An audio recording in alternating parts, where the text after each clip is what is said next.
एक समय की बात है। चंद्रपुर नाम का एक गांव हुआ करता था। उसी गांव में सुनीता नाम की एक लड़की अपने पिता और सौतेली माँ के साथ रहती थी।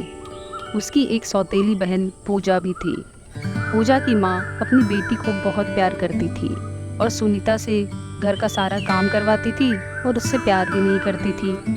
एक दिन पूजा की माँ बीमार हो जाती है और उसे बहुत प्यास लगती है। वह अपनी बेटी को पुकारती है, लेकिन पूजा गहरी नींद सो रही थी। तभी सुनीता पानी लेकर आती है और कहती है। माँ, बेबी सो रही है इसलिए मैं पानी ले आई। उसकी माँ कहती है, मैं तुम्हारे हाथ का छुआ का पानी कभी नहीं पीऊंगी। जैसे तू अपनी माँ को खा गई, अब मुझे भी इस पानी में जहर मिलाकर मारना चाहती है। सुनीता बहुत उदास हो जाती है। जब उसकी माँ अंदर जाकर घर में देखती है तो वहाँ पानी बिल्कुल नहीं था। वह सुनीता को बुलाती है और कहती है, घर में पानी तक नहीं है, अब क्या मैं ही जाकर कुएं से पानी भर के लाऊं?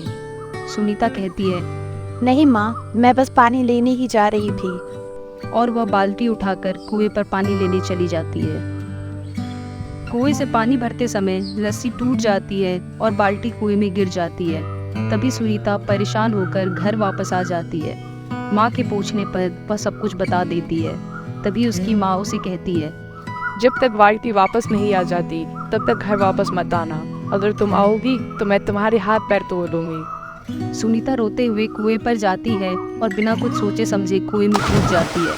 जब सुनीता को होश आता है तो वह एक अलग ही दुनिया में होती है जो बहुत खूबसूरत था। सुनीता ये सब देखकर बहुत खुश होती है। तभी वहाँ एक परी आ जाती है। परी उससे पूछती है, तुम यहाँ क्या लेने आई हो? क्योंकि यहाँ हर कोई कुछ ना कुछ लेने आता है।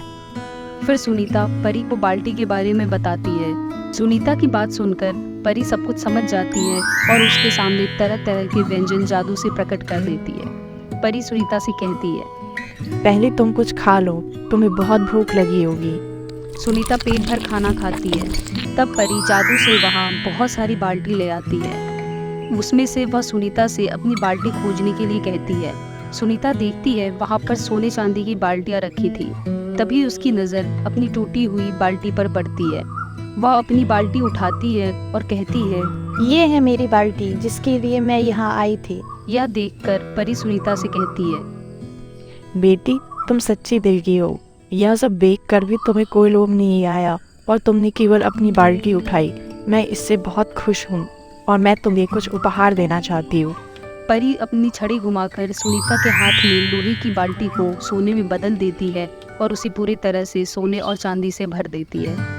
यह देखकर सुनीता परी का शुक्रिया अदा करती है और घर वापस आ जाती है। घर जाकर जब उसकी माँ उसके पास सोने की बाल्टी देखती है तो वह बहुत आश्चर्यचकित होती है। ये सोने की बाल्टी और इतना सारा धन तो कहाँ से लेके आई? सुनीता अपनी माँ को सारी बात बताती है, जिससे उसकी माँ पूजा को वहाँ भेजने का उपाय सोचती है। वह पूजा को कुएं में भेज देती है। पूजा वहाँ जाती है जहाँ उसे परी मिलती है और वो बोलती है, मेरी बाल्टी खो गई है, मैं उसे लेने यहाँ आई हूँ। परी जादू से वहाँ बहुत सारी बाल्टी ले आती है। पूजा जैसे ही सोने की बाल्टी देखती है वो परी को बोलती, यही है मेरी बाल्टी जो खो गई थी। परी समझ जाती है कि पूजा लालची है। परी पूजा को बोलती है, ठीक है, ले जाओ ये बाल्टी। पूजा वो सोने की बाल्टी लेकर घर वापस आ जाती है। जैसे ही वो घर पहुंचती है और अपनी माँ को बाल्टी दिखाती है तो वो देखती है कि वो बाल्टी उसके हाथ से गायब हो जाती है, जिससे पूजा और उसकी माँ बहुत दुखी होते हैं और अपने किए पर पछतावा होता है।